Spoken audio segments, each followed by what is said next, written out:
First off, I just want to say thank you all so much for being here tonight. It's great to see so many faces. We're really excited for our event tonight with Dr. Catherine Sanderson. And just as like a little note, you can pin somebody if you want to like focus on their little square. So if you want to pin Dr. Sanderson's square so you can see her, go for it. But my name is Eliza Petty. I am a member of the Little Compton Coalition for Racial Justice. We are a small group of folks that have been meeting since this summer with the mission of creating a more inclusive, diverse, welcoming Little Compton. And I want to give a special thank you to Nora Torover for her help in connecting us with Dr. Sanderson and for all of her work in organizing this event tonight. I'd also like, round of applause. I'd also like to thank our sponsors for tonight's event. We are supported tonight by St. Andrews by the Sea Episcopal Church, the Little Compton United Congregational Church, and the Little Compton Police Department. So thank you all so much for your support in making this happen. So I would like to go into a little bit of housekeeping before we launch into everything. So our presentation tonight is going to be about 45 minutes, followed by a Q&A portion. Jenna Agnuski is going to be holding down the Q&A portion. So once we get to that, she will fill you in on how we're going to do that, but just hold off on your comments until we get to that point, please, so we don't miss any of your great questions. Let's see. We're also going to ask that everyone kind of stays on mute, again, to minimize background noise. I think Jenna has done that for us already, so we should be all set. I also want to note that we are recording this event so that it can be sent to folks who couldn't make it tonight, or if anyone wants to revisit the talk. So if you are someone who does not want your face to show up in the recording, because sometimes a couple of squares do manage to get into the recording, if you would like to stay hidden, you can turn off your video, and there's a stop video button on the bottom toolbar. It might be on the top if you're on an iPad though. I also want to say that we are hoping to create a brave space here where everyone feels comfortable sharing, participating, being honest, and willing to learn from one another. And if we do see or hear any kind of hateful speech or behavior, we will remove that person from the Zoom and follow up with them later via email. And very lastly, before I introduce our speaker tonight, I want to take a moment to acknowledge that for those of us calling in from Little Compton or nearby towns, we are on unceded land of the Sakonnet and Wampanoag people. And I just want to take a moment to acknowledge that. All right. And now I'd like to introduce you all to Dr. Catherine Sanderson. She is a professor of psychology at Amherst College and the author of the book, Why We Act, Turning Bystanders into Moral Rebels. Professor Sanderson speaks on topics such as the science of happiness, the power of emotional intelligence, the art of aging well, and the psychology of courage and inaction, which we'll be talking about tonight. These talks have been featured in numerous mainstream media outlets, including the Washington Post, the Boston Globe, USA Today, The Atlantic, CNN, all of these great publications. And she also writes a weekly blog for Psychology Today called Norms Matter. And we are incredibly grateful to have her here with us tonight. So without further ado, Dr. Sanderson, take it away. Thank you so much for that lovely introduction. And I will attempt to share my screen well. And let's see. How does that look? Thumbs up? Great. I'm going to start today with a story which happened just about 3 years ago now. My oldest son had started college. My husband and I settled him into his dorm room, bought a rug and mini fridge from Walmart, and then drove home to a somewhat quieter house. And we didn't hear much from Andrew for the first couple of weeks of college. An occasional call saying, how do you do laundry? Or can I have some more money? But we really didn't hear from him. And then about 2 weeks into college, one night my phone rang and I answered it. And Andrew's voice was breaking. And he said, Mom, a student died in my dorm last night. And then he told me the story. And the story is one that is all too familiar to you all, even if you don't know the particulars of this student. He had been drinking in his dorm. He fell and hit his head. And his friends watched over him for hours because they cared about him and wanted him to be okay. So they checked to make sure he was still breathing. They strapped a backpack around his shoulders to make sure he didn't roll onto his back and vomit and then choke to death because they cared about their friend. But what they didn't do for 19 hours was call 911. And when they finally did call, it was too late. The student's family flew in from out of town. They were with him when the hospital disconnected the kid from life support, but he died. 19 years old, his first 2 weeks of college. And when my son told me that story, I was racked by it. I grieved as a mom of 3 kids, and I thought profoundly about that story and how it could have gone differently. I, of course, work with college students every day, and I could see that exact same situation playing out at my school. And I just kept trying to understand, why did these good kids sit in that room and not step up and get the kid help that he needed that maybe would have saved his life? So that story was actually the prompt for the book that I have written and that I will talk about a little bit later. And that story happened about 3 years ago. I wrote this book. The book came out this year in April.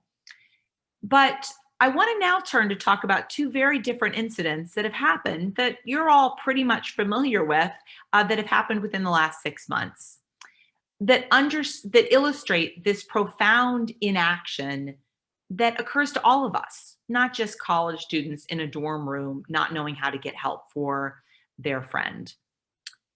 In April of this year, one of my friends called me. She has a daughter, Claire, who graduated from college a year ago. She's living now in Boston. Claire was adopted from China when she was a baby, 1 year old or something. So Claire is on a bus this March in Boston. She's heading to work. The bus is crowded. And a man on the bus stands up and says, "You should go back to China.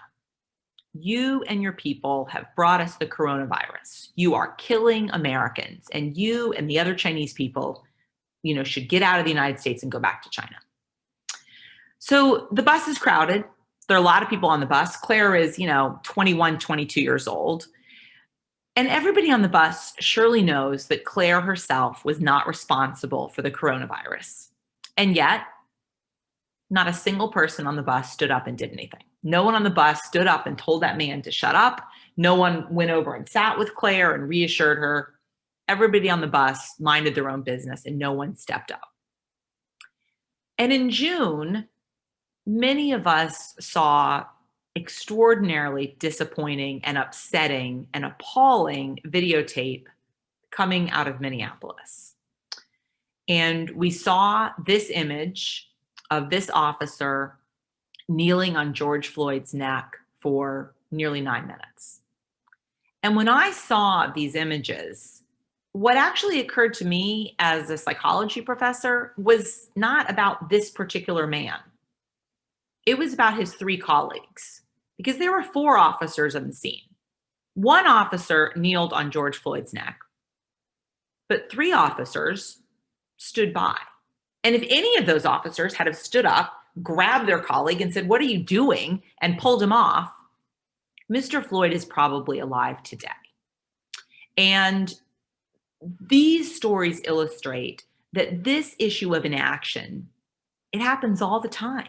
It doesn't just happen in college student dorm rooms or fraternity houses or locker rooms. It happens all the time in the United States and throughout the world. And that's really the focus of my talk, is understanding why good people fail to step up and do the right thing in all kinds of situations. And I want to turn now to a poll question. And I'm going to ask you a question. This is something you can actually respond to. And here's the question. Have you ever seen or heard something problematic of any sort and failed to speak up? And you have 3 choices. So yes, or you can say no, I've never heard or seen something problematic, or you can say no, I've never failed to speak up. I'm going to give you about 20 seconds. This is totally anonymous, but I've been doing this talk for a lot of different groups. I'm not going to spoil the punchline and tell you how it goes, but it's a very, very consistent finding. So over 50 of you have voted. More votes are coming in all the time. I'm going to give it just a few more seconds.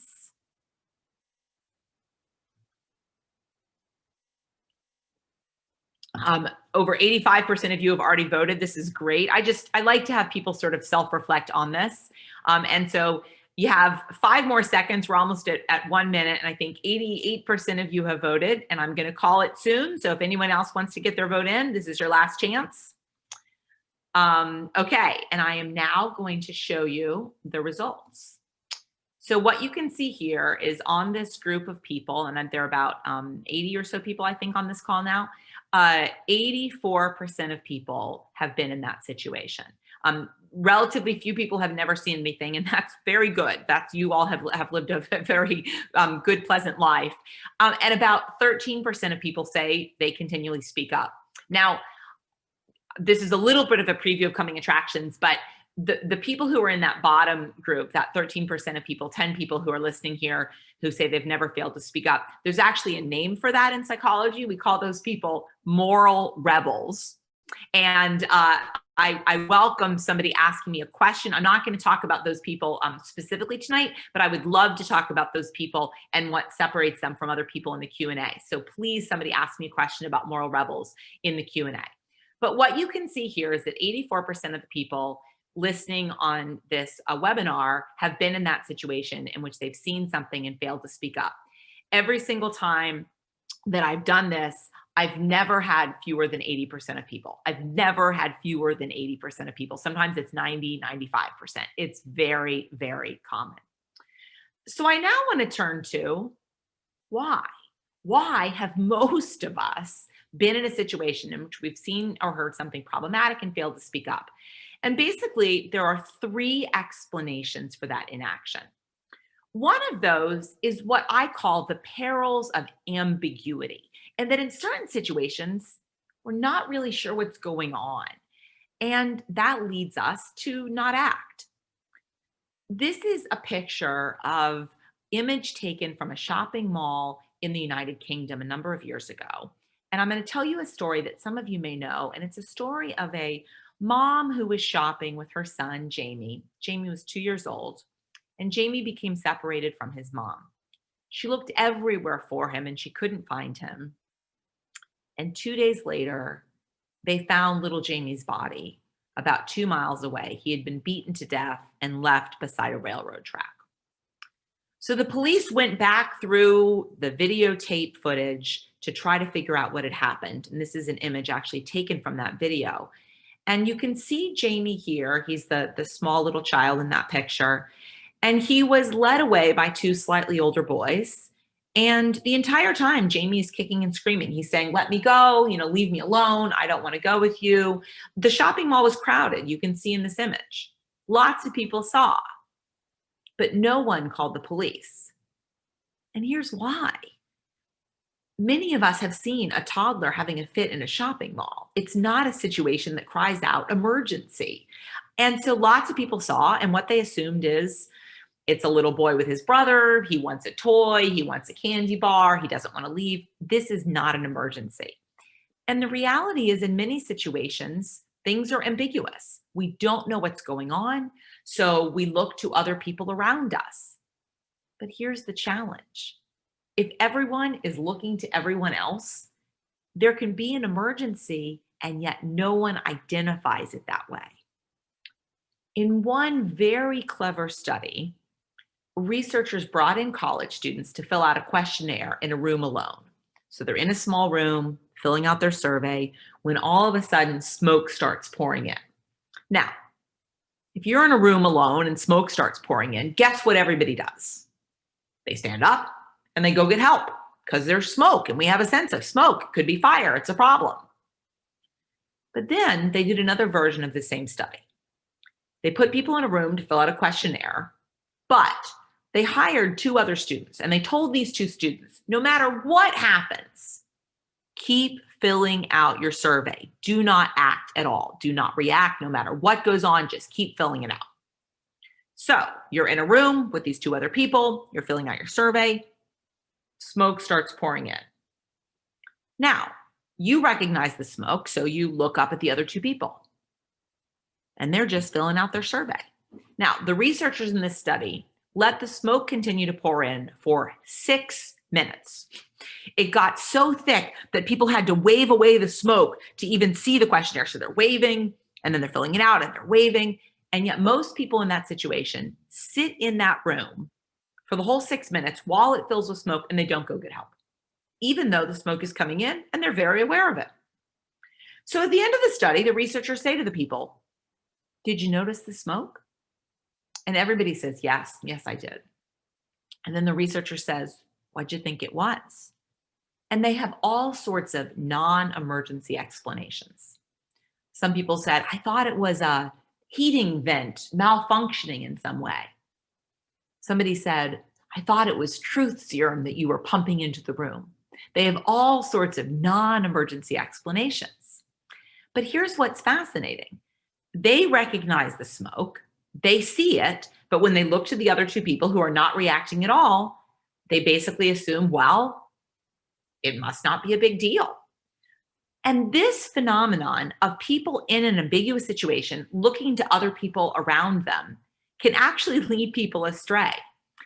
Many people have been in a situation in high school or college in which a professor says, "Do you have any questions?" And you do, in fact, have a question. You have a question. But when you go to raise your hand, you look around at everybody else, and if no one else is raising their hand, you often fail to speak up yourself. But here's what's fascinating. You know why you don't raise your hand. You don't raise your hand because you look at everybody else not raising your hand and you think, "Oh, it must just be me. It's probably a stupid question. I don't want to feel embarrassed. I'm not going to ask it." But then when you look at everybody else who's doing exactly what you're doing, which is not raising your hand, here's what you say. "Well, they must be really smart. They don't have any questions." You don't think, "Oh, they don't want to look stupid and feel embarrassed." So your behavior, not raising your hand, is the same as everybody else's behavior, not raising their hands. But you assume that your behavior is driven by something entirely different. And this situation happens all the time. A couple of years ago, a student was in my office, very good student, very smart student, a senior on the basketball team. And he sat in my office and said, "You know what's interesting? Every day in the locker room, someone says something offensive. And sometimes I speak up and sometimes I don't." But here's what's fascinating to me when he told me that story. I believe that everybody in that locker room might have been thinking, "That's offensive." But they all look to see if somebody else is going to speak up. And when nobody else speaks up, they assume, "Oh, no one else thinks it's offensive, so I guess it's not offensive. It's just me, and I'm not going to speak up either." And that lets offensive language, sexist jokes, racist slogans continue because no one actually speaks up and everyone assumes they're the only one who finds the behavior problematic.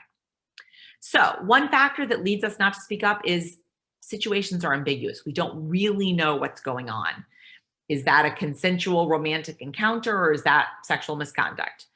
Is that just a joke, or is that kind of offensive and problematic? And this situation of ambiguity leads many people to stay silent in all kinds of situations. But in other situations, we actually don't find the behavior ambiguous. We understand it's problematic, but if we're in a big group, we often don't feel personally responsible for stepping up and helping. And that leads us to not act. Many of you might recognize the pictures that I've just put up on the screen. This was a man who was dragged off of a United Airlines flight a couple years ago, not if you know what I'm talking about. So he was dragged off a plane. The plane was overbooked. Security officers came on the plane and they dragged him off. He didn't want to leave. He bumped his head against, an armrest. He, I think, broke a tooth. I think he had a concussion. I mean, it was really pretty bad. So here's what's interesting. Everybody on that plane thought it was a problem. When the security guards started dragging the man off, they took out their phones and they started recording it. And those are the images that I'm putting up there on the screen for you to see. The entire plane was like, this is awful. They videoed it. And the second they got off the plane, they posted it to social media. But here's what's fascinating. Guess what they didn't do? No one on the plane stood up and said, stop dragging that man off the plane. No one on the plane actually stood up and said, stop dragging him. But here's the reality. Each individual person on the plane is like, well, I'm just a passenger. I'm not the pilot. I'm not a flight attendant. I'm not a police officer. It's not really my responsibility. I don't really know what to do. And so everybody videoed it, but no one felt responsible for stepping up. And this finding in psychology is often traced back to a very famous story about a young woman, Kitty Genovese, who was murdered in New York City a number of years ago. You might remember hearing about the story from your intro to psychology class. But briefly, as the story was described at the time, and in all honesty, it has become apparent that it was sort of misrepresented by the mainstream press at the time, but I'll leave it at that. But this story was that a young woman came back to her apartment late at night, was attacked by somebody, and her neighbors turned on their lights and seemed to kind of recognize something was going on, but nobody actually called the police. And in fact, when the police later interviewed them and said, why didn't you call? Pretty much everybody said, well, I turned on my light, I heard her scream, but when I turned on my light, I saw these other lights going on. So I figured somebody else surely must have called. And this is a phenomenon that is often described as the bystander effect, which is people's tendency to not step up and act in situations in which they're in a group. Because in a group setting, you can imagine, well, somebody else could step up. It doesn't have to be me. And the reality is, in group settings, many people tend to slack off. In one pretty disturbing illustration about this, researchers set up a situation in which college students believed that either they were the only person who could hear another group member having a seizure, or that everybody else in their group could also hear this seizure happening. The person having a seizure was in a separate room, so they couldn't see it, but they could hear it. So in one condition, you believe everybody else as part of the group, 4 or 5 other students, can hear the person starting to slur their words and having a seizure. And in the other condition, you believe you alone can recognize this person is in trouble. So here's what's interesting.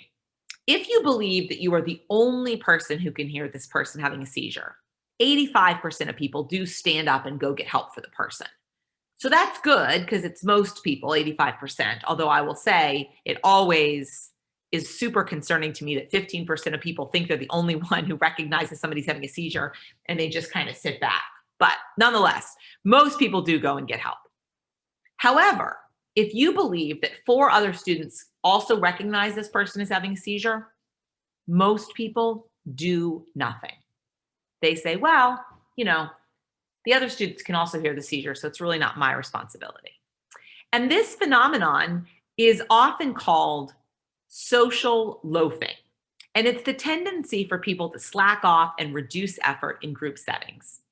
Many high school and college students hate group projects because in group projects, You don't want to be the sucker who does all the work while other people slack off. That's the same phenomenon that occurs in all kinds of situations.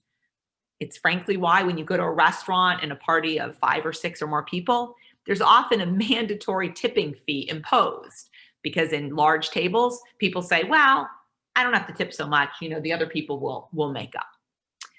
So we know that ambiguity leads people not to step up. And we also know that group settings often lead people to not step up, because in group settings, somebody else can step up. It doesn't have to be me. But there's a third finding that accounts for lots of cases in which people fail to step up and act. And this is, we worry at a fundamental personal level, am I going to pay a cost, experience a negative consequence for stepping up and getting help? In some cases, we worry about the cost to our personal safety. These 3 men were on a train in Portland, Oregon, when a man stood up and started yelling racist slurs at 2 young girls, teenagers, on the train. One of the teenagers was Black and one was Muslim, wearing a hijab. These 3 men did the right thing. They stood up. They told that man to stop attacking those 2 teenage girls. And that man pulled out a knife and he stabbed these men, and 2 of them died of their injuries. So in some cases, we worry about the personal cost of stepping up and doing the right thing, and that leads us to stay silent.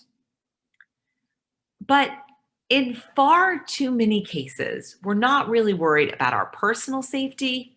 We're worried about other costs. In some cases, we're worried about the professional cost of stepping up. When I was a college student, a long time ago, I had an internship one summer with a doctor. And the doctor was driving me one day to a meeting where he was scheduled to do a presentation.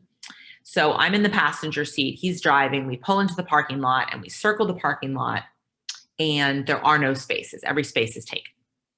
So the doctor pulls into the handicap spot. Now, this doctor was perfectly able. He had no need for a handicap spot. So he pulls into the handicap spot. I knew it was wrong. I knew it was bad. We get out of the car and I look at the, little placard, and I made eye contact with the placard, and then I, kind of looked to the doctor to, sort of, point out, did he recognize where we were parked? And the doctor turned to me and smirked, and then he started limping, over towards the building. Now, I knew it was wrong. I knew that was a horrible thing to do. Very likely a disabled person could come and need the spot, and it would be taken, but I didn't say anything. I wanted a letter of recommendation. I wanted him to like me.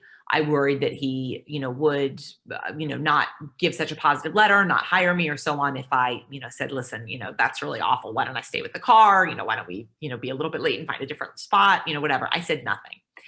And the reality is, in lots of cases, people don't speak up because they worry about the professional consequences. I read an article a couple of years ago. It was in the New York Times, and it was an interview with longtime Harvey Weinstein collaborator Quentin Tarantino. And the New York Times interviewer asked him, did you know what was going on? Did you know what Harvey Weinstein was doing? And here's what Quentin Tarantino said. I knew enough to do more than I did. Now, what Quentin Tarantino did was nothing. So he certainly knew enough to do more than nothing, because nothing is a low bar. But he wasn't alone. Many, many people, it appears, knew what Harvey Weinstein was doing. And many of them didn't speak up because he was making or breaking careers. He was getting people Oscars. He was making people very famous, very wealthy. And so lots of people looked the other way, and that let his behavior continue for years. We've all, given where this talk is-ish occurring, have probably heard about the case profiled in the Oscar award-winning movie Spotlight. And this, of course, is the case broken by the Boston Globe Spotlight team, in which these reporters broke the story of how priests in Boston were being passed from parish to parish as they were molesting little kids. And instead of calling the authorities, instead of reporting it, they didn't want to bring shame on the Catholic Church. And of course, this has occurred not only in Boston, it's occurred in Pennsylvania, it's occurred throughout the world, as it's very clear now. And bad behavior continues in all kinds of situations because people worry about the professional consequences. Will I not get that promotion? Will I not be liked? Will this hurt my career? And we also see very clearly that people worry about the personal consequences of calling out bad behavior by their friends, by their family members, by their fraternity brothers, by their teammates. You might recognize this picture of a young man, 19 years old, Tim Piazza, who died in a fraternity house at Penn State University a number of years ago. And the story of Tim's death is very similar to the story I started today's talk with. Tim was at a fraternity event. He was drinking heavily. He fell down a flight of stairs. His fraternity brothers dragged him up. They put him on a couch, and they watched his abdomen turn purple as it was filling with blood. And what they didn't do for 19 hours was call 911. And by the time they did call, it was too late, and Tim died, 19 years old, sophomore in college. And the reality is that there are often times in which people fail to speak up because they don't worry about their physical safety. It's not life or death, but they really worry about not being liked, about feeling awkward, about feeling embarrassed, and they worry about rejection. There's been fascinating research in the field of social neuroscience that has brought in people, put them in an fMRI machine to measure patterns of brain activation, and then subjected people to a sort of low-level being rejected by your group. So they do a ball throwing task in which other group members only throw the ball to each other and they ignore you completely. This is an experiment, an experimental design called cyberball. So you were ostracized in this, virtual format. And what they've shown is that being ostracized, even by these strangers in this silly game, activates a particular part of the brain. And it's the exact same part of the brain that is activated when you experience physical pain, when you spill hot coffee on your arm, or have a paper cut, or stub your toe, or sprain your ankle.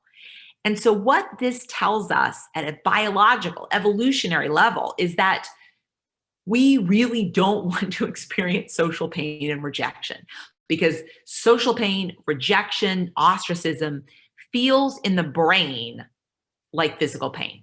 And so we go out of our way to not experience it. And I now want to turn to my second poll question. So I've talked so far about the factors that drive people to fail to speak up. And I want you now to think about, and again, I think 84% of us said we'd been in a situation in which we'd failed to speak up. I want you to think about a time, maybe the most recent time or the most memorable time or the one that has stuck with you. And I want you to think about what led you not to be able to step up in that situation. And I'm going to give you another poll question. So this is actually something that you will respond to. And your choices are ambiguity about what was happening. You didn't really know what was going on. Or maybe you felt like it wasn't your responsibility, that there were other people in the setting who were better able to step up. Or maybe you worried about the consequences. And I'll just give you about 30 seconds or so to think about that and to answer. Then I'll share the results. Again, it's totally anonymous. And over 50% of you have already voted, so this is great. And now over 70% of you have responded. So I'll just give it another, 10 seconds or so if you want to give a response. You're now over 80% of you have said something. And we're coming up on 1 minute. So this is your last 5 seconds if you want to get your response in. We're at 82% of people, which is great. And I'm going to end the poll. That was one last answer. And I'm going to share the results. And here's what you can see. The most common answer, 59% of you said fear of consequences. And that's the thing that I find again and again, that's the one that always wins, using the term win kind of loosely, but that's the one that always wins. So in some cases, people do find that ambiguity is the factor. Some people feel like it's not their responsibility, but fear of the consequences overwhelmingly is the most common reason that people give when I deliver this talk. So I now want to turn, and don't worry, it's going to be hopeful now. I know the first part is kind of depressing, but here's the hopeful part. And the hopeful part is that once you understand the psychology underlying inaction, you can develop strategies for stepping up. And I'm now going to turn to that, which is really my favorite part of the talk. Some of you may recognize a picture of this young girl, Elizabeth Smart. So for people who don't remember, she was 14 years old. She was kidnapped from her home in Utah. And for about 9 months, there was no sight of her. And then one day, a husband and wife were shopping in a small town in Utah when they saw 3 figures, 2 sort of older people and a young girl. And again, the woman and it was a man, a woman, and then a young girl. The woman and the girl were both covered from almost head to toe. You could only see their eyes. Their hair was totally covered in a robe and most of their face. So again, they only had a very small image. And yet the man said to his wife, "Doesn't that kind of look like Elizabeth Smart?" And the wife said, "I don't know, maybe." And the man said, "You know what? I'm just going to call. I'm just going to call." So he called. He didn't think anything of it. They went and did their errands. And that night he got a call from the police, and the police said, "That was Elizabeth Smart. We rescued her today after your call." And if that man doesn't pick up the phone and make that call, she's probably not alive today. And I use that as an illustration of the power that one person can have to step up and do the right thing. And I am struck, especially these days, by the following quote by Martin Luther King Jr. "History will have to record that the greatest tragedy of this period of social transition was not the strident clamor of the bad people, but the appalling silence of the good people." And here's my theory. My theory is that many people, most people, are good people.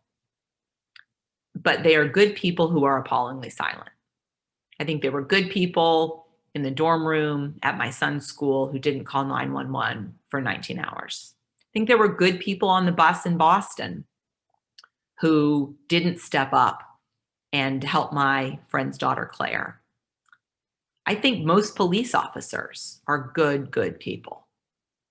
But the challenge is that when good people are appallingly silent, bad behavior continues. And so I now want to turn, and in the final moments of my talk today, I want to talk about some strategies. What can we do? And I'm giving you a bunch of different strategies because here's the reality. Stepping up is not one size fits all. I've talked about a ton of different things in this talk. So stepping up when somebody makes a racist joke or comment is different from stepping up when somebody is engaging in sexual misconduct or somebody is unconscious and particularly in trouble. There are different situations that we find ourselves in. So having a sense of the strategies will let you be able to have tools that you can use in a variety of different daily life situations. So first, provide training and practice. This is a picture, and some of you may know this, these 3 men. They were on a train in France when a man stood up with an assault rifle and started firing. And these 3 men, Americans, charged him, took away the gun, and everybody lived. And they afterwards interviewed these men and they said, "How did you have the courage to do this?" And what they said was, "We're just some guys that didn't want to die on a train in France." That's what they said. But that's not really true. That 2 of these 3 men had been in the military. They'd been in the reserves. So they actually had training and practice, and they knew what to do to step up in the moment. They'd had that practice. And that probably gave them the courage to step up and do the right thing and save a lot of lives. When people get CPR certified, which many people are, you get CPR certified every year or two. It's not like your driver's license. You get it once when you're 17 and then it's forever. When you get CPR certified, you get recertified every year or two. Why? Because they want you to be able to step up and do the right thing if you ever need to use it. And so thinking through what to do in a particular situation is like repeating your CPR training. Many people in the beginning, 84% of us said we'd been in a situation at some time and we'd failed to speak up.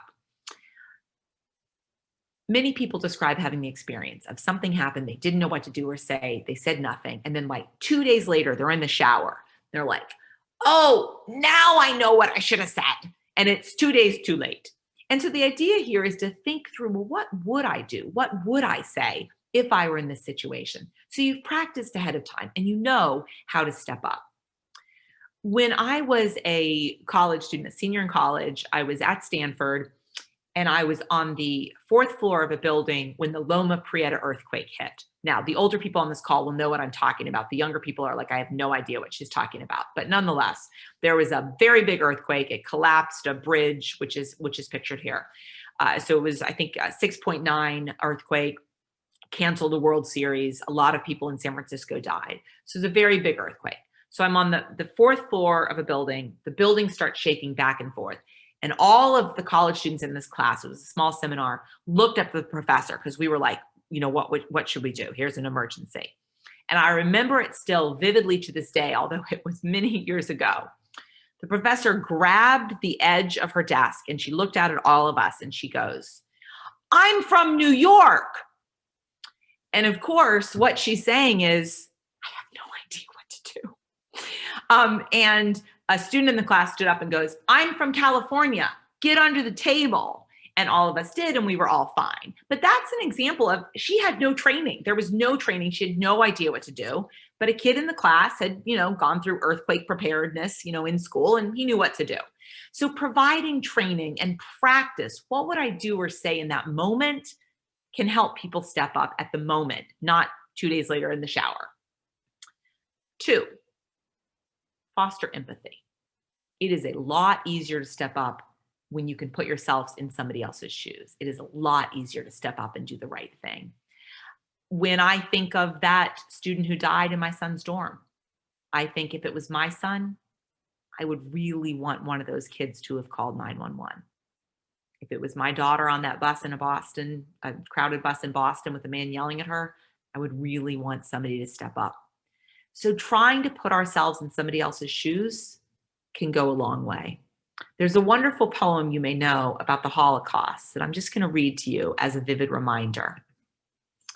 In Germany, first they came for the communists, and I didn't speak out because I wasn't a communist. Then they came for the Jews, and I did not speak out because I wasn't a Jew.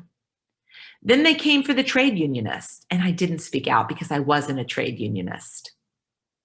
Then they came for the Catholics, and I did not speak out because I was a Protestant. Then they came for me, and there was no one left to speak out for me. And we can all do better at fostering empathy for people around us, even people who are from different backgrounds and have different experiences. A couple of years ago, Oprah did a profile, a series of pictures in her magazine to try to help people who are white develop greater empathy and understanding for how it would be to not walk around in white skin. And I want to share with you a couple of images from Oprah's magazine. Imagine if you were a little girl in a toy store and none of the dolls looked like you. How would that feel? Imagine if the people giving and getting pedicures were flipped. How would that feel? And she created these images to try to help people who are white understand how it would be to walk the world in somebody else's shoes. And that perspective taking and fostering empathy can go a long way. Look for ethical leaders. And what happens time and time again is that people look to leaders in their community, in their school district, on their sports team, in their country, in lots of different ways. We look for ethical leaders and we model that behavior. And ethical leaders make a giant difference. If you're looking for some pandemic reading, there's a wonderful book written about the Holocaust, and it's about a small town in France. And what was unique about this town is that there was a minister. And this minister was a very big authority figure in this town. And he said, God loves the Jews just like God loves Christians. God loves everybody. And we are not turning over Jewish people. So when the Nazis came through this town, as they came through all the towns in France, and they said, turn over the Jews, this one town said, we don't have any Jews. And every time the Nazis came through, the people in the town gathered together and hid all of the Jewish people in their basements, in their attics, in closets, and so on. And they saved an estimated 1,500 Jewish men, women, and children. And that's an example about how leadership matters. This one person made a huge difference. And that person can take lots of different roles. Research has shown that when you have an ethical leader in an organization, a CEO, for example, CEOs whose employees give them high marks for character, integrity, responsibility, forgiveness, compassion, actually have a greater return on their assets than do CEOs who have low marks in integrity. So we often think, well, ethical leadership is, nice as a virtue, but it doesn't pay off. But that's just not true. Ethical leadership pays off in all kinds of ways. And ethical leaders take lots of different forms. In my early years at Amherst, I was teaching a class about 25 students. And there were these 5 guys on the football team who came to class every week, but they never participated at all. They never raised their hands. They never said anything. And it was really kind of modeling, a dismal environment, a lack of participation. And I tried for a couple of weeks to elicit something from them, and I totally failed. So after a couple of weeks, I emailed the head football coach at Amherst, E.J. Mills, and I said, Coach Mills, I've got like 5 of your guys in my class, and it's really not going well, and I'm hoping you can help me out. And he wrote back right away and said, sure, can you tell me their names? And I said, absolutely. And I sent him, an email with their names. And about a minute later, an email went out from EJ to these 5 guys, and it CC'd me. And here's what the email said. Anyone who doesn't talk in Professor Sanderson's class doesn't play on Saturdays. And that problem got resolved very, very quickly. They were very talkative from then on. I needed to find the right leader. I was not the right leader. He was the right leader. Some of you may already be aware of something very historic that occurred just about a week ago, and that is Mississippi changed their state flag. And their flag for years had the Confederate flag on it. And in June of this year, Kylan Hill, a freshman athlete on the Mississippi State football team, put this on Twitter. Either change the flag or I won't be representing this state anymore. And I meant that. I'm tired. And he tagged the governor of Mississippi, a Republican governor, Tate Reeves. And about 5 days later, Tate Reeves suggested that the Mississippi state flag really should change and that there should be a commission and that new flag design should be considered. And lo and behold, a new flag with a beautiful magnolia is now the official Mississippi state flag, voted on unanimously by people in Mississippi. So again, leaders can take lots of different forms in lots of different communities, but ethical leadership matters. Find a friend. In many cases, it can be hard to speak up on our own, but we can have more courage if we're with someone who, in fact, gives us the courage to speak out. And we see that time and time again. You probably know this iconic photo of 4 young men who integrated a lunch counter in Greensboro, North Carolina. And they faced tremendous threats. The KKK protested outside. They worried about their safety, but they were friends, they were roommates, they were college students, and they stuck together, and sticking together gave them courage. The fraudulent company Theranos was brought down by 2 whistleblowers who reported what Elizabeth Holmes was doing, fraudulently reporting data that did not exist. And she threatened to ruin them. I will sue you. I will sue your parents. You will have no jobs. You will never work in Silicon Valley again. But the 2 of them knew it was the right thing to do, and they reported her. And that brought down the company. You may not know these 2 men, but you know the story. These were two Swedish graduate students biking across the Stanford campus when they came across a man sexually assaulting an unconscious woman. They pulled Brock Turner off of the woman, Chanel Miller, and that's how we know what happened. And that's how Brock Turner ultimately paid a price and was sentenced to jail and had to register as a sex offender. Again, courage in numbers. And ultimately, what we know is that enough of us start behaving with courage, we can actually change the culture.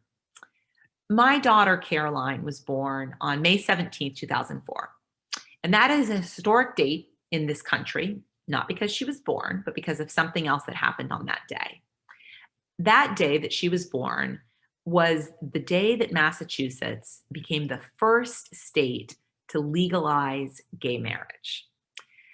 So 11 years later, June of 2015, Caroline and I are in the car when the United States Supreme Court legalizes gay marriage across the country.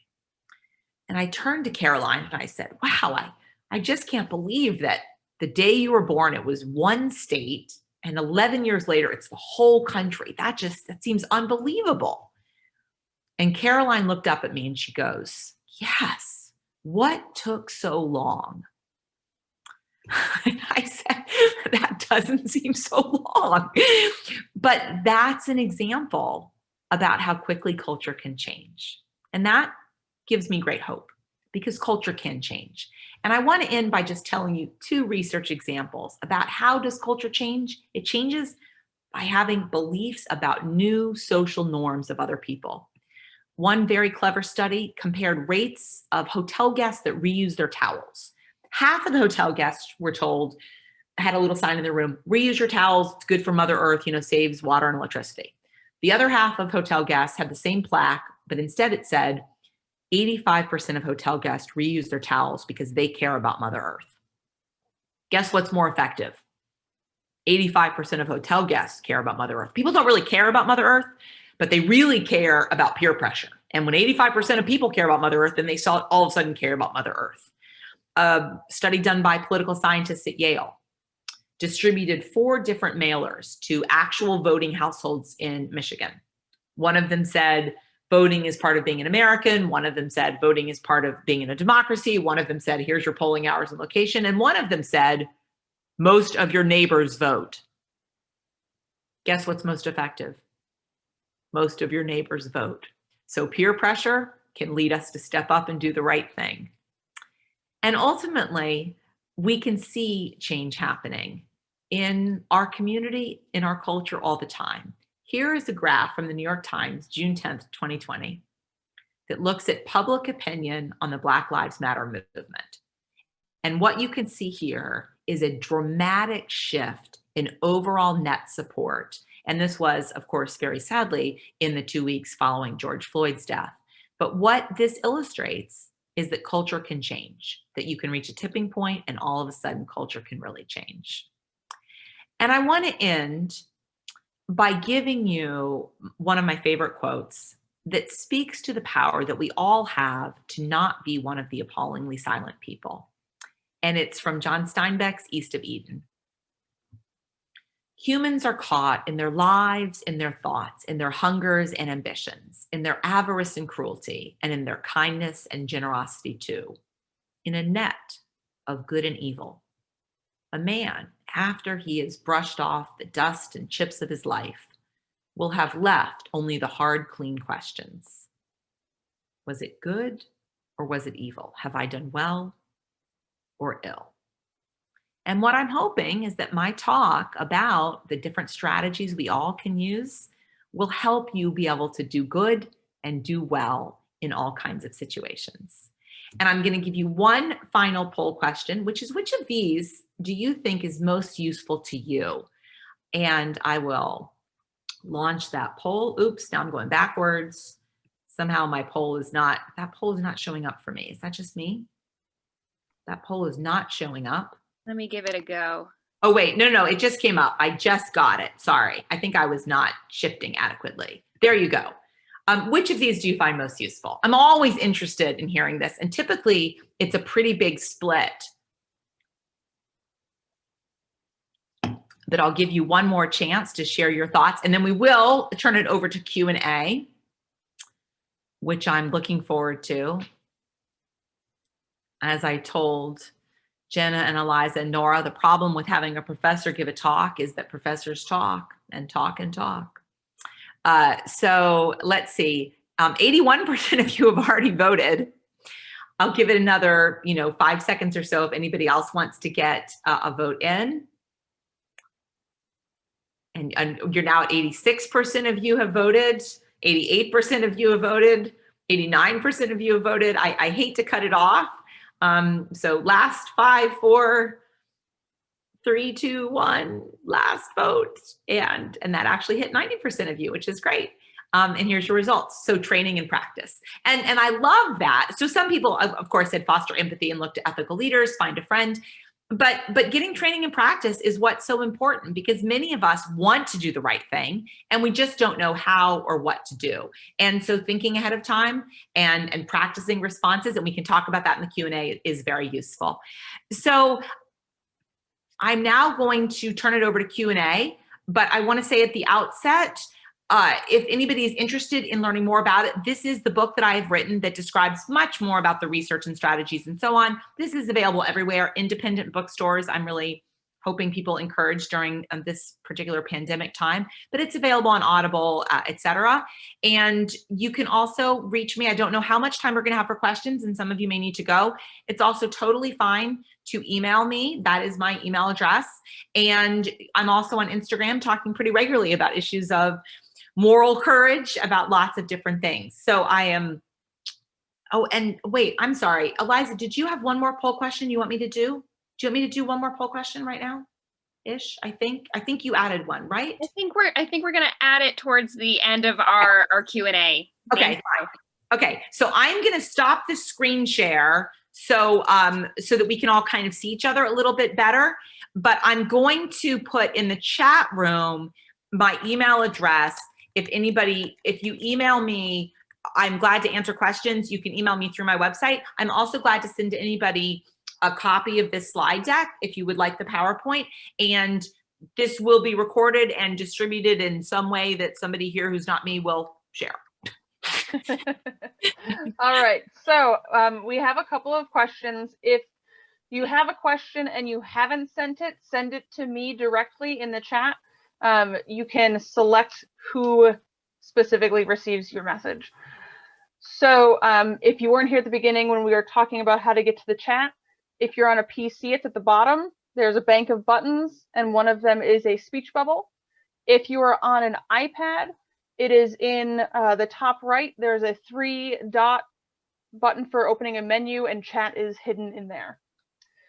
Okay, so the first question: has any research been done about whether there are correlations between age and stepping up? For example, do some people feel less concerned with social appearance and therefore intervene, although they may be more concerned with personal safety, and so on? Wonderful question. Thank you so much for that. And what will not be the most surprising thing that you've ever heard for anyone who is a parent, what lots of research suggests is that during the teenage years, and that's kind of teenage young adults, there is real concern about peer pressure and about feeling different. So what you see is the highest level of social inhibition actually occurs in the teenage young adult years. Children are actually pretty good at not feeling embarrassed. So children, will step up and say something, even if it might be what other people would say is embarrassing, because they haven't sort of learned this social inhibition and the embarrassment factor. And older adults are often kind of like, yeah, I don't really care if I look stupid. Yeah, that doesn't matter. I've looked stupid before, et cetera. So, but what you really see is that teenagers and young adults, it feels painfully hard to be different. And it really is one of the reasons why, you experience things like bullying, social misconduct, and so on. So yes, so basically the research is that there's a really bad age period in terms of social inhibition, leading people to not speak up. That's the most evidence for. Great question. Thank you. All right, so it's sort of a bell curve. It's a bell curve. Yeah.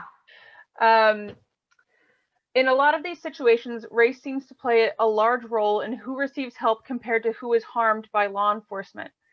How can people step up when they're not sure if calling the police may cause more harm than good? Yeah, so I got to say that's a little bit of a heartbreaking question, right? Because we think that calling the police should be the right thing to do. That's a good thing to do, and so on. And so what I'm going to say is that I really think, and I don't just think this, I sort of feel it in my bones, that we need to have sort of a systematic refreshing of law enforcement. And I actually have recently joined a board, and I'm going to put this, or actually, who's the one who's so good at this? Jenna, maybe one of you can, but it's something called ABLE, ABLE.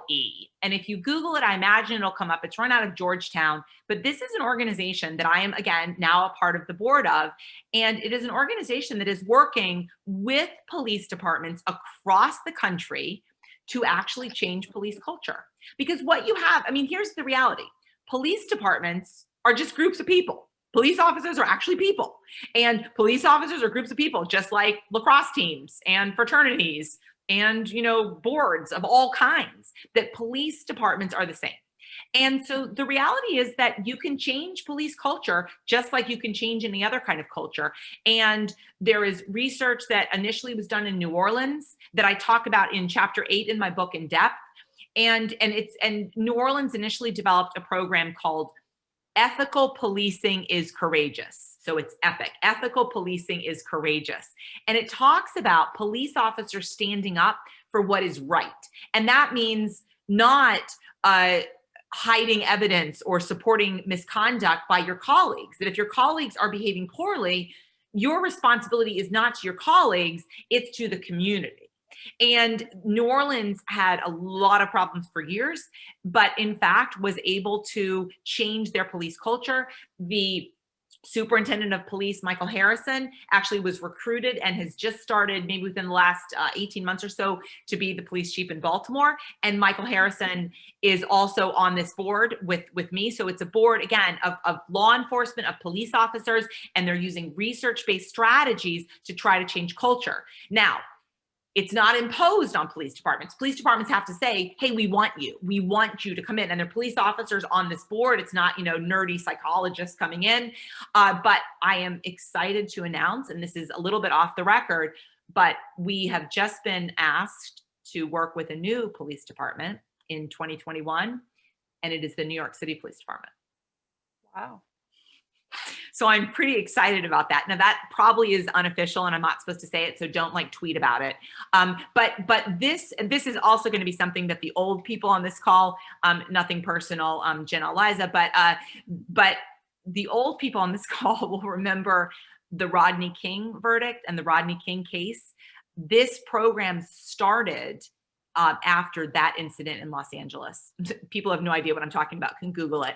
But this program actually started to try to change police culture. So what I think really is, I think we need to change police culture, and we need to change police culture so that, you know, police, and the reality is police officers don't like it when their colleagues engage in bad behavior. They don't like being tarred with what their colleagues have done either, because most police officers are not kneeling on George Floyd's neck. Most police officers are not. Mm-hmm. How do you recommend that people advocate for the presence of a program like ABLE in their own communities? So, you know, I got to be honest, I think it's so wonderful that you all wanted this in your community. I'm asked pretty often by school districts or by law firms or, you know, some sort of official organization. And I love the idea that, what were there, 80, 90 people or something on this, that you all care, that you all cared as a community. And in the announcement, Eliza, in the introduction, can you just, and I know some people joined us late, can you just share with everybody listening the different people who are co-sponsoring this event in your community? Can you just share that again, Eliza? Because to me, honestly, that's like the look for ethical leaders. Can you just share that again, Eliza? Yeah, so the event is hosted by the Little Compton Coalition for Racial Justice and co-sponsored by the St. Andrews by the Sea Episcopal Church, Little Compton United Congregational Church, and Little Compton Police Department. I mean, is that not a perfect illustration? Is that not a perfect illustration of, when I talked about ethical leadership, ethical leadership, can be lots of different things, but what you're hitting on here is that the ethical leadership of your town, of your community, includes religious organizations, includes groups that are committed to racial justice, and includes a police department. And that's the kind of thing that you need. You need commitment, not just, we're making you do this and this is like a required, you're in trouble, kind of timeout. This is a situation in which you need community support and people saying, I care to spend an hour of my, evening learning, listening to this psychology professor, talk about this stuff. We have a lot of questions, no surprise, about how do you handle microaggressions and or even a much more volatile situation in a way that doesn't embarrass the person, doesn't make them think that you're hostile or escalate a situation. Yes, I'm actually going to try to, forgive me for 1 minute. I am going to try to share with you. I was mindful of time and I wanted to make sure that we had an adequate amount of time to talk, but I want to actually share with you a slide. And I'm going to share my screen again. Is that fine? Mm-hmm. Okay, I'm going to share my screen because I was actually going to talk about this and then I kind of gathered that it might come up in the Q&A. So I was hedging my bets correctly, as it turns out. And so I want to share this slide about microaggressions. And so this is, again, so when we talk about microaggressions, we talk about everyday, subtle, intentional, and often unintentional. And that's a really important point. Interactions or behaviors that communicate some sort of bias towards historically marginalized groups. And so you see, 3 images here of people holding signs that illustrate, again, my eyes aren't super great, but you don't act like a normal Black person, you don't speak Spanish, really, where are you from? So those examples. And I'm going to now turn to what do we do? So what do we do about microaggressions? And I want to say a couple of things. So one, you need to think through the situation. And this sort of depends on who is saying it and what is the setting you're in. So if you respond, could your physical safety be in danger? If you respond, will the person become defensive and will this lead to an argument? If I respond, how will this affect my relationship with this person? And I think we have to be honest. If this person is someone you report to and who could fire you, that's different than if it's a coworker or someone who reports to you. If I don't respond, will I regret not saying something? And if I don't respond, does that convey that I accept the comment, the behavior? And so I'm going to leave it at that. But I wanted to illustrate, I wanted to share with you that because I think it's really important to recognize that we all have an opportunity in lots of different situations to speak up. And I want to say a couple more things about that I think are useful. One, if you are in a high power position, it's especially important for you to step up because you risk less. So, I am a tenured professor at Amherst College. If I'm in a meeting and someone says something problematic, I speak up because you know what? It's really hard to fire a tenured professor. And I have that luxury.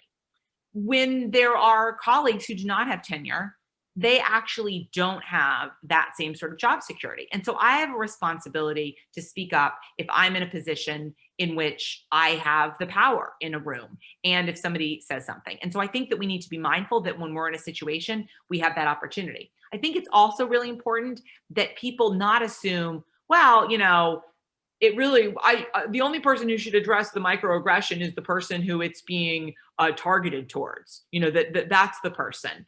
And I'm going to do one more screen share, sorry. Mm-hmm. But I love this because it's like such a perfect example. And so I actually save it on my desktop. And it's an interview that was done, and I'm going to share it with you. Can you see this interview? Sorry, my desktop is an absolute disaster. But here, this is it. So a reporter asked, I actually have no idea who this is, but he plays tennis. Andy Murray, I don't actually have any idea who it is, but it doesn't really matter. So the reporter says, you're the first person ever to win 2 Olympic tennis gold medals. That's an extraordinary feat, isn't it? And this is, oh, it is Andy Murray, good. And he says, I think Venus and Serena have won about 4 each. So that's an example in which the reporter was like, because you're a man. Like, so you're a man tennis player. And he was like, you know, they also played the tennis, you know, that you might have heard of them, the Williams sisters. And so to me, that was such a perfect illustration, because he's like, yeah, like you're being simultaneously probably racist and sexist in like one question. And to me, that was such a powerful moment, because he could have been like, yeah, it really does feel great to have this Olympic gold medal. And instead he's like, hello, you know, let's give some other credit. And so to me, I think we actually have a responsibility in different situations to be the person who speaks up. That was a super long answer to your question, but I hope somewhere in that there was something that was useful. A participant shared that in previous training they had received, especially situations regarding people of color and police, if you're not sure whether to call the police, to ask the person if they would like you to call the police, and really letting them guide the response. Yeah, that's a great answer. And I will also say that bystanders can also do things in situations where, if there are enough of them, they can actually say, this is problematic, that no one, you know, that people can actually directly intervene in certain situations. Again, it's not a one size fits all. You know, there are times in which, you know, somebody has a gun or, you know, whatever. But I do think there are cases in which somebody stepping up can make a big difference. And there are times that we see time and time again in which one person stepping up and saying the right thing can actually really make a difference. I'll also just say, and maybe somebody could put it in the chat room, that I wrote an op-ed in June that appeared in USA Today. It was co-authored with Cornell Brooks, who is the former president of the NAACP. You may have seen him like on CNN, or, you know, like a big, he's often on CNN or MSNBC or things. And Cornell and I wrote an op-ed about George Floyd's death and the role of bystanders, and the responsibility that different people had, and the challenge in that situation of, if you are a person of color who's witnessing that, you actually could become a victim yourself.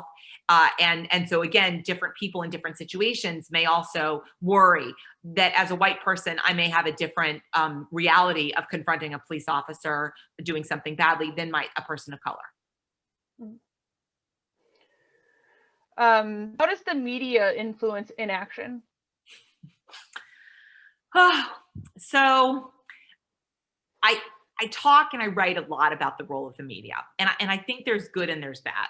So one of the challenges historically is that it was very hard to step up anonymously and to report bad behavior. Whereas now, you know, we can film something with our phone and then post it on social media. And in fact, that's how we know what happened with George Floyd. We would actually not know what happened if that had not been videoed. That seems pretty clear. But I also think there are times in which the presence of the media can make people worry. What if somebody videotapes me? What if I say the wrong thing? What if I misinterpret something? And so I think it's kind of a double-edged sword, because I think it also makes people more conscious of, like, if I do or say something bad, it's not just me, it's like everybody. It's going to be, you know, posted, and it's going to go viral. So I think it's really challenging, because I think there are times also in which the fear of saying or doing the wrong thing can lead people to not speak up. But I want to say one more thing that's important, and I should have said it before, but here's the other, I often get this question about somebody in your life, and frankly, I used to get this question a lot when it was about Thanksgiving dinner. Of course, we're all probably now having Thanksgiving dinner alone, so maybe that won't be such an issue this year. But nonetheless, I often get a question that's, you know, I have this, you know, homophobic uncle, or I have this, you know, racist grandpa, or, you know, whatever. I have somebody in my life, and you know what? He's old. And to be honest, it's usually a he, and it's usually old.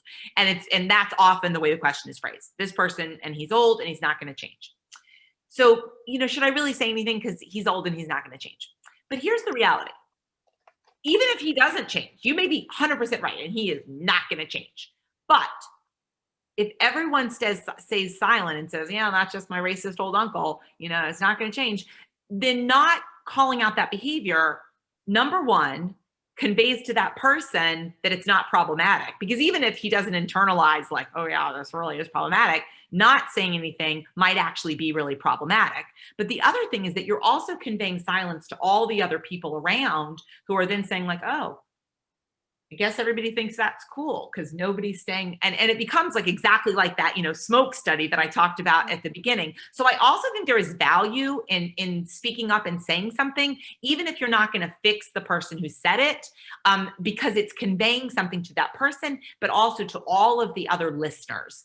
And again, it doesn't have to be standing up and saying you're racist, you're sexist, you're a bigot, you're ignorant. It can be saying something like, you probably didn't know, but a lot of people think that term is offensive.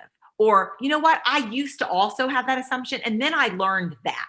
So also finding a way that you can say something and interrupt the moment and make it a teachable moment without saying to somebody, you're stupid, you're bad, you're ignorant, and being able to find that moment can also go a long way. And so again, we should have a repertoire of skills so that we know what we could do or say in the moment. I really like that example. Thank you for sharing that. So for when you're in a volatile situation, we talked about a little bit about how do you address it without further angering the person or escalating the situation. And then someone else also had asked, sorry, too many lines. Give me 1 second. My brain skipped. Is it better to engage with the victim or to engage with the person who is acting inappropriately?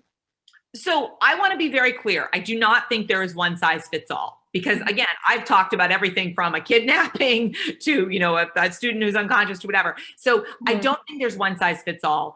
The question that I get the most that is always heartbreaking to me, and here's the question I get the most that I'm always like, is what do you do if you see a child being abused in some way by an adult who seems to be their parent or guardian in the grocery store line? It's often in the grocery store. I don't know if that's where we just see a lot of this stuff, but that's like the most common question I get.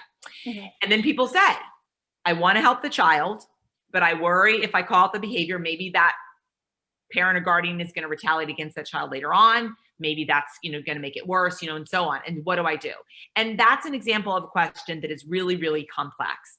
But again, I think it's important to recognize that we have choices. So one choice could be you surreptitiously call 911 and you say, you know what, maybe it's nothing, but I'm seeing this thing and it's problematic. And that could be if the child, has, injuries or bruises or, obviously is really, being poorly treated, is emaciated, is really in trouble in that way, and getting that kid help. But it can also be going over to the parent and just saying, hey, I remember when my kid was 2, it was trying, do you want me just to hang out here for a second while you check out? Because I can just play patty cake or whatever. I mean, so it can be also just maybe that person is just having a really hard day, and just, interrupting that moment can be something. It can also be showing the child a little moment of kindness. Maybe I'll just do peekaboo with you in the line, and I'll try to disrupt, to have the child have a sense that adults can be kind. Adults can be caring. Adults can love me. And so again, those are 3 really different choices. But I think if we have a sense of the choices in a moment, it gives us options. And I will also say, I'm gonna give one other little tiny story. And this is just an example about how we often think about stepping up as being like the hero, the hero charging the person with the assault rifle, or, rescuing, George Floyd or whatever. But the reality is, in many cases, they're just really small moments of our day-to-day life in which we can be kind. A couple of years ago, back when people used to fly, I was in the Atlanta airport, and you might have been in the Atlanta airport. There's that big tram thing, on the bottom that takes you from terminal to terminal. So I'm walking on that area, and I'm on my phone. So I'm on my phone. I've got my bag or whatever, and I walk past an older couple, and the man is vomiting profusely into a trash can. And the woman is standing beside him, and there's just this luggage all around him. So I'm on my phone, and I'm walking, talking, whatever. And I pass them, and then after I pass them, I'm like, oh, that's the kind of time that I could be helpful, like I'm writing about in this book. And so I hung up the phone, and I walked back, and I just said, excuse me, ma'am, may I help you? And she said, well, he's just very sick. And I said, yes, I can see that. And then I said, but can I help you? Is there something I can do for you? And she said, actually, if you would go and get someone with a wheelchair, that would be really helpful. And I said, I can do that. And I, ran upstairs. I went to the Delta counter. I had somebody. So I was not a big hero. That's not, Medal of Honor, kind of moment. But it's an example of a very small kindness, And what has struck me in doing this talk and talking about my book to audiences literally all over the world is that almost everyone has a story about a time that they failed to step up or somebody failed to step up for them. And it has haunted them. And people will tell me, I remember it was 30 years ago, but I was in this hotel ballroom. I was at an airport. I was at a restaurant. I was on a bus, like whatever it is. And they have a story. And the story has haunted them. And they have felt bad that no one stepped up or that they didn't step up. And so I think is that we all have the opportunity to do something in lots of different situations so we don't experience that regret. And just thinking about and talking about our options gives people tools and strategies they can use. Mm-hmm. So people are asking now, they're seeing that they need this training and that they need this practice. Where should they go for this? Because like you said, a lot of it tends to come from, organizations or what have you. So where can someone go next? Yeah. So the reality is that there are lots of different, the wonderful thing is there are lots of different tools that some of the tools are just getting more educated. So there are a ton of wonderful books, which you've probably heard about, in terms of understanding white privilege, in terms of working, not just to be not racist, but to actively be anti-racist. So there are lots of books that in fact are providing information and education about how to do that. Within different community organizations, there are also specific programs, for example, in schools that are anti-bullying programs. There are schools that are, there are programs that are taking place in colleges and high schools that talk about decreasing hazing, leading students to be upstanders instead of bystanders. And so there are lots of things that we can do within our community, within ourselves.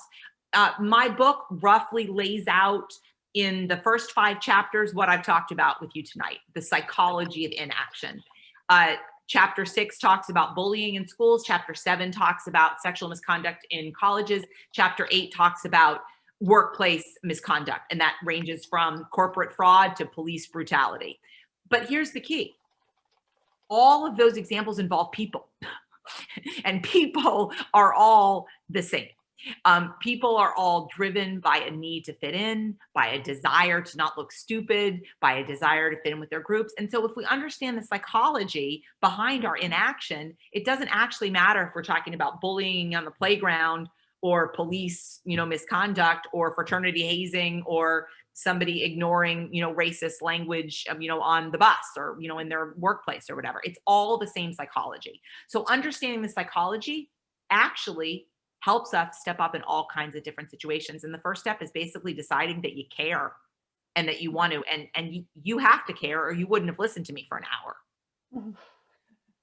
Thank you. All right, so we are going to deploy one last poll, and that will kind of help us decide where all of us go from here and hopefully what our next event will be. So Jenna, before you do that, before you do it, I see a question in the chat room that I have to answer only because I told you to ask it and now I have to reward you for asking it. And the question is just moral rebel. So I have to answer that question. So chapter 9 of my book actually examines who are moral rebels. Now I think at the beginning, about 14% of you said are a moral rebel. Eliza, this is going to be or Jenna, this is going to be to put something in the chat room. Google the conversation moral rebel Sanderson. And I think it'll come up. I wrote a piece in June or July that was on what are moral rebels. So you can actually read this piece. And what I said was, what do Mitt Romney, Ashley Judd, and the Theranos whistleblowers have in common? And here's what they have in common. They are moral rebels. They have bucked the trend. They have faced the consequences. 3 characteristics describe moral rebels. 1, they tend to be very high in empathy. They regularly can put themselves in somebody else's shoes. They literally see the world through other people's perspective. See, I knew you could find it. Thank you so much. There it is in the chat room if you want to get it. So again, this idea of high in empathy. Moral rebels are high in empathy. 2, they're low in social inhibition. They don't care about looking stupid. They don't care about feeling embarrassed. Like, yeah, whatever. Yeah. And they call out all kinds of behavior. 3, and I take a lot of solace in this as the mom of a really argumentative 16-year-old daughter, they are good at arguing with their parents. And what research, in fact, thinks is that you get practice arguing with mom and dad, and that pays off when you're in a group setting because you've already practiced arguing with mom and dad. So it pays off in other settings. So for those of you with argumentative kids, it's a wonderful thing. So I want to say, I think a couple of people have sent me private emails, and I'm not sure if I am going to be able to have access to this. And so I want to just, I'm going to now, to everybody, I want to put in, or can somebody put in my email so that everybody gets my email? Can Jenna or Eliza or somebody put my email in the chat room, just because I don't think I'm going to have access. So if you've emailed me privately, I don't think I'm going to get that. But if you email me, and if you Google me, Catherine Sanderson, it comes up very fast. I'm glad to send anybody a copy of this slide deck. And somehow you guys will explain how they can see this recording also. Yes. Thank you so much, Professor Sanderson. Well, as you can tell, I have a lot of passion about it. And so, I have that, and I'm just going to say one more thing to end on, which is that I had, the book came out in April, and I had this big, book tour planned. I was going to London and, LA and San Francisco and whatever. And then of course it was canceled because of the coronavirus. And at some point in April or May, my agent called me and she said, Catherine, buck up. The coronavirus pandemic is temporary, but racism, sexual misconduct, bullying, and corporate fraud will be with us forever. And I said, Zoe, I don't really know if that's like an optimistic view of like the world, that's kind of like depressing. So anyway, so I have a very modest goal in writing this book, which is to change the world.